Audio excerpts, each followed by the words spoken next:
পর থেকে মৃত্যু পর্যন্ত এমন একটি মেমোরি কার্ড আমার আপনার মাথার ভিতরে সেট করে দিয়েছেন। এই পৃথিবীর যত ইনফরমেশন আছে সব ইনফরমেশন যদি এই মেমোরির ভিতরে লিখে রাখা হয়, এই মেমোরির ভিতরে যা কিছু আছে সবগুলো যদি বের করে দেওয়া হয়, কিভাবে লেখা হয়, তাহলে এটা একটা বিশ্বজোড়া লাইব্রেরিতে পরিণত হয়ে যাবে। এমন একটি মেমোরি আল্লাহ রাব্বুল আলামিন দিলেন।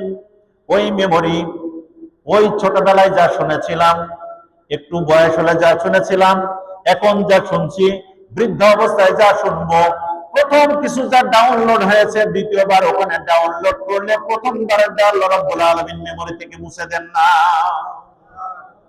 প্রথমে যেটা ছিল এখন সেটা আছে, সামনে যেটা আসবে সেটাও ধরে রাখার মতো মেমোরি সৃষ্টি করে দিয়েছেন কে?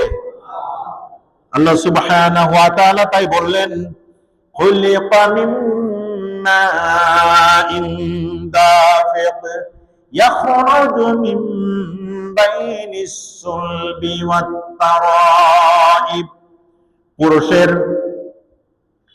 পুরুষের মেরুদণ্ড আর মায়ের পাঁজরের হাড্ডি থেকে, এই হাড্ডির ভিতরে অসংখ্য স্টেজ অতিক্রম করে করে আমি আল্লাহ রাব্বুল আলামিন শুক্রাণু, ডিম্বাণু তৈরি করে দিয়েছি। সুবহানাল্লাহ।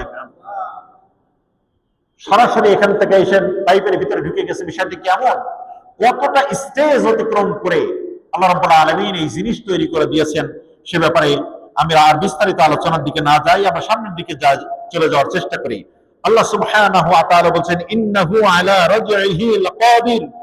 নিশ্চয় তিনি সেই আল্লাহ যিনি তোমাকে নিরাকার অবস্থায় এত সুন্দর আকার দিয়ে সৃষ্টি করতে পেরেছেন, সেই আল্লাহ রাব্বুল আলামিন দ্বিতীয়বার তোমাকে আর সৃষ্টি করতে পারবেন না। বিষয়টা কেমন? আল্লাহ রাব্বুল আলামিন বলছেন, ইন্নাহু আলা রাজইহি লাকাদির। তিনি সেই মহান আল্লাহ রাব্বুল আলামিন যিনি প্রথমবার যিনি সৃষ্টি করেছিলেন, মেরে ফেলার পরে, মাটির সাথে মিশে যাওয়ার পরে, মাছের পেটে চলে যাওয়ার পরে, আগুনে পুড়ে যাওয়ার পরেও আল্লাহ রাব্বুল আলামিন বলছে, আমি দ্বিতীয়বার যেই জায়গায়, যে অবস্থায়, যেখানে তোমার মৃত্যু হয়েছিল, সেখান থেকে তোমাকে পূর্ণ আবায়ব দিয়ে আমি আল্লাহ রাব্বুল আলামিন ওই দিন তুলে নিয়ে আসবো। তাহলে এটাও তো আল্লাহ রাব্বুল আলামিন পারেন। فما له من قوة ولا ناصر يوم تبلى السرائر। আল্লাহ রাব্বুল আলামিন বলছেন, সেই দিন সব গোপন প্রকাশিত সব বিষয়গুলো প্রত্যেক বান্দার সামনে নিয়ে এসে হাজির করা হবে। সম্মানিত হাজিরিন, আল্লাহ রাব্বুল আলামিন বলছেন, ফামা লাহু মিন কুওয়াতিন ওয়ালা নাসির। সেদিন মানুষের নিজের কোনো শক্তি থাকবে না এবং কেউ তার সাহায্যকারীও। এই পূর্ণ নিয়ন্ত্রণের ক্ষমতা কার থাকবে সেদিন?